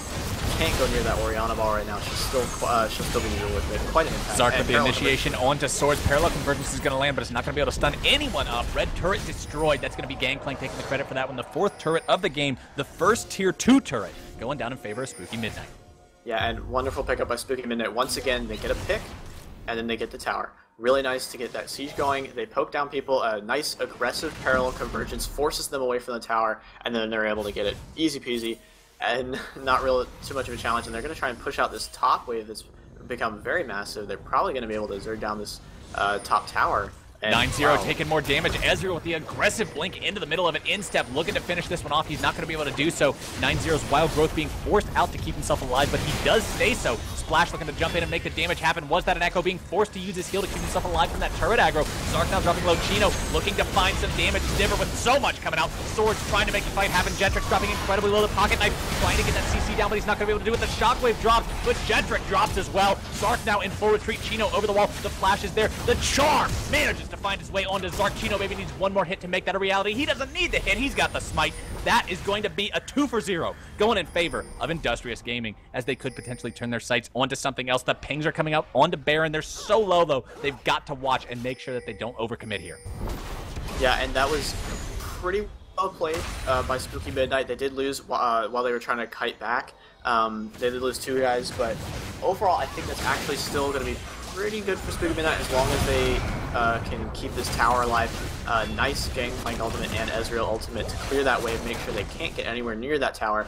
And overall, I think that ultimately is a victory for Spooky Midnight. They maintain a pretty large gold lead now, get 2 of the inner turrets down, and they're going to be able to exercise a lot more vision control, something that they were lacking in earlier in the mid game. To be able to get more picks, and they just kind of out-rotated Industrious Gaming right there. They saw their minion wave on the top side was very large, and they just went straight there after getting the mid tower. Really good rotation by them, and caught IG a little bit off guard, and they had to react. They did make some nice picks off at the end of the fight, but overall it doesn't matter too much because they ended up getting a lot more. Looking for the damage onto Jetrix. He's that Spirit Rush down. He's got the charm connecting, and it's going to be Swords with the Boomerang Blade able to take him down. The 8th kill of the game for Industrious Gaming. This one going over onto that 80 carry. Sivir 2-1-2 now. Ari 4-0-3. The kills are on the carries, and it's going to be up to them to make this damage happen. Pocket Knife under pressure from Was, looking to find a little bit more damage, but not able to do so. Splash does not have Spirit Rush available for this fight. They want to disengage this one and wait until that cooldown's back up. Was going so aggressive once again. He finds some damage on the Splash. It's not enough to actually grab the kill. Zark looking for more slows on the Pocket Knife. Was manages to pick up the kill. He's dominating 6-0 onto this Ezreal. Yeah, amazing use of the Ezreal right there. Just really solid poke coming out. He's got his Mirror Mana, and he's got the Last Wizard. He has had the Last Wizard for a long time, but the Mirror Mana coming out here, his damage is actually going to be crazy now that he can get his Qs are just going to be chunking the hell out of his opponents, and they're going to have control over this dragon now that they made that pick. And just that is what Spooky Midnight needs to do. At first, it seemed like they kind of messed up when Jetrix got caught out there, but they're going to pick up this dragon crazy easy off those 2 picks from the Ezreal, and just that is how they need to play this composition. They need to get the 1 or 2 picks, and they need to Zerg down an objective. So while they don't even need to focus on Baron right now, but Baron will be very, very good for them if they get a pick onto Rek'Sai or Ari. I think they would need to get some vision control over there and then do it, because it would be extremely potent for their composition to have Baron, because you would just have insane tower control and the ability to just destroy towers. It would be amazing, and so I think Industrious that would be posting up inside this. They're going to find a damage on it. That's the initiation they want to grab. They take him down immediately. Parallel convergence into the middle of everyone. Shoot shot barrage is there. The Pocket Knife will be the first one onto the side of Industrious to fall. A 1-for-1 so far. Mid lane for support. Both teams looking to see if they can make something else happen. Both teams having to be incredibly careful. Was that an Echo is still alive, and he's got all the kills on his team except for that one. The Boomerang Blade is there. Swords goes down. Instep takes him there. It's going to be Spooky Midnight coming out on top of this fight. 2-1 so far. Was is still alive. The Prey Seeker doesn't connect. The Gangplank Barrel does. Chino taking very low. Dark in the middle of everyone. He's dropping incredibly low now. Godlike on Was That an Echo. They are going to be able to bring down Chino. 9-0 in a lot of trouble. Instep looking to chase this one down. He's going to likely be able to grab the kill. The Scurvy has been removed. Splash looking to try to come around and save his ally somehow. Davis almost eating death at the hands of that Spirit Orb, but he is going to have to walk away from that one as well. A 4-for-2 overall. 4-for-1, excuse me, overall, as Spooky Midnight turns this one around. So powerful on this Ezreal, so powerful on this Gangplank, and these 2 champions are doing more than enough damage to make up for the pure utility build on the rest of the team. Oh yeah, my goodness, that was amazingly played by Was That an Echo and Gangplank both, but he was so low in that fight, and he just skirted around the edge, just throwing those Qs down and just getting enough damage out to be relevant in that fight. Even though he was so low, he was so close to dying multiple times in that fight. The Boomerang Blade almost takes him down. The Arcane shifts out of it. He just was able to get so much damage out at such low health, and they were able to turn that fight around. And at first, I thought it was going to be lost when they lost their mid laner, but I mean, that was a very, very well played fight by Spooky Midnight, and they played that team fight very well. And basically, the way their comp should team fight, they didn't kind of just go all in in the beginning. They got caught off and they had to go all in, but they had some nice kiting from the Echo and just poke damage come from the outside of the fight while Echo was in there just causing chaos and just getting those barrels set up for the Gangplank. Really, really well played by Spooky Midnight. And honestly, I think they should just try to get some more vision control around here, but IG seems to be doing plenty of that around Baron. Ahri was the story of the early game here for Industrious Gaming, but now, after all the objectives being taken onto the side of Spooky Midnight, there's only a 700 gold deficit between her and Orianna, but Ahri finds the pick onto Was That an Echo. That is the kill they needed to find. That is the one member of this team who could not afford to be caught, and Splash makes sure he goes down. Zark down, the target up the pressure, the on the hunt is popped. A 4-man shockwave, double kill, goes over to Jetrix. Splash under pressure, 3 dead, 4 dead, triple kill Jetrix. He just came back into the game, and that is Spooky Midnight winning a fight without the Ezreal. Oh my god, I thought completely it was all over when Ezreal got caught by that Ahri play. That was amazing, but now they're going to be able to get onto the Baron from that triple kill coming out from Orianna. That was amazing shockwave coming out there. Thresh going to be able to zone off that Rek'Sai, preventing him from getting that steal attempt in. But, I mean, my goodness, wonderfully played by Orianna, getting a perfect shockwave coming out. They secure the Baron. That's going to be extremely hard for IG to come back from. Without the Echo, they still want to fight. That's something to worry about on the side of IG. Orianna just won that fight completely. That was amazing shockwave coming out there. Throughout this game, it's been Jetrix getting caught, and then Was That an Echo winning the fights for his team. All of a sudden, Was That an Echo gets caught, and Jetrix says, "Oh wait, we don't have somebody? Well, okay, I can fill that, no problem." And just comes in with a 4-man shockwave double kill. Says, "I'm not something you can ignore," and brings his team a huge win. Zark now under pressure from the rest of the squad on Industrious Gaming. Downtown Davis taking some damage. The Boomerang Blade is out on the hunt. Not quite popped just yet. Splash finding some damage. Downtown dropping very low. The Pocket Knife has to be careful as well. Winter's Bite connects Chino onto Jetrix and Zark, trying to pull down a target that matters. The Gangplank ult has been used. It's going to be Industrious not able to pick up a kill from this. Zark continuing to try to frontline and make something happen here. Was That an Echo into the middle of everyone? Pocket Knife drops so low. The Glacial Fissure has been dropped, but True Shot Barrage connects onto him. Your shield can't protect you from that one, Mustache Man. Zark looking for Chino, trying to find that Mystic Shot. It's not going to be able to connect quite yet. Lulu runs away. 9-0, keeping himself alive for the time being. Red Turret destroyed. Gangplank taking down the base in the meantime. Was looking to grab the Mystic Shot. He will not be able to connect it, but that's Instep going for the objective. And that's going to be game right there. Gangplank taking out that top inhibitor with the Baron, while also a wonderfully played fight and a nice snipe ultimate from Was That an Echo. He's just having a wonderful game right here on Ezreal, really in his comfort zone.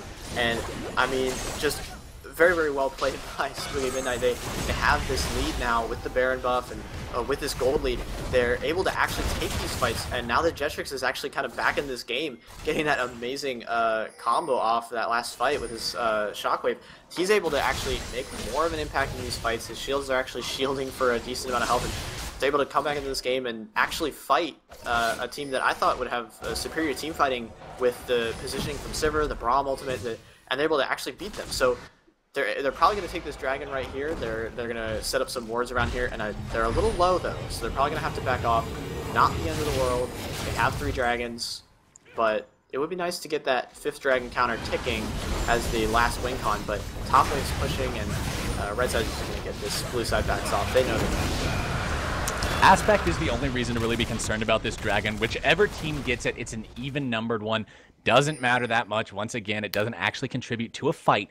So it is going to be IG able to walk away from that one.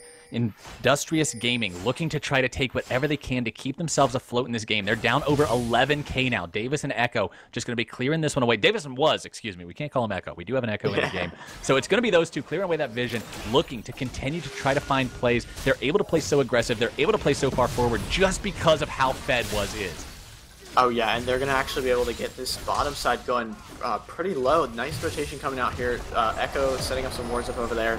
They're going to get 3 guys on this tower, and they're just going to take it, no contest. Lulu's stuck dealing with those super minions in the top side, so not really able to help defend, and they're going to be able to put some pressure on these Nexus turrets. Or not Nexus, it's a inhibitor 5-man bot push coming out from the side of Spooky Midnight. Was just firing those Mystic shots in there. The barrels showing up from Instep, just trying to grab that lucky crit onto somebody. Should he manage to hit one of those onto one of the enemy carries, he's going to zone them away and immediately force the enemy away from that turret. They cannot defend 4 versus 5. The mid lane turret dropping now solo. Another Gangplank barrel combination going to come out. This one's going to whip 9-0, trying to keep himself alive. Was and Zark looking to pressure these turrets, and Industrious Gaming just can't find a way into the fight versus this poke and zone control. The draft ultimately showing up so hard here for Spooky Midnight. Zark goes into the middle 3. It's going to be the Gangplank ult down onto everyone. Pocket Knife is the target. The Glacial Fissure keeps him alive for the time being. Was dropped very low. Ari manages to grab the kill. Splash takes down the Echo, but Chino and Pocket Knife die in return. Unstoppable onto Instep as the rest of Spooky Midnight takes down inhibitor number 2, and that's the important one. That's the one that's going to open up Baron plays. Absolutely, and they're going to be able to get this mid tower super low. That might actually be the 3 inhibitors. Wonderfully played by Spooky Midnight. That's basically the game right here. If they don't end it soon, they just gotta wait till Baron comes up and just win the game. There's amazing pressure they're able to exert over the towers. Industrious Gaming can't defend. Wonderfully crafted composition that was just able to do that on the side of.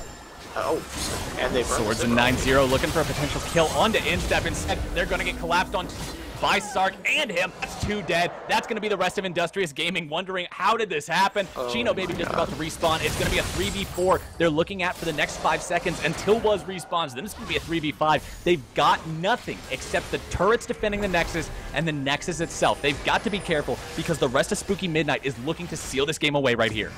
Yeah, and it's basically suited right here. They have the minion waves coming in from the top side with the super minions and in the mid wave.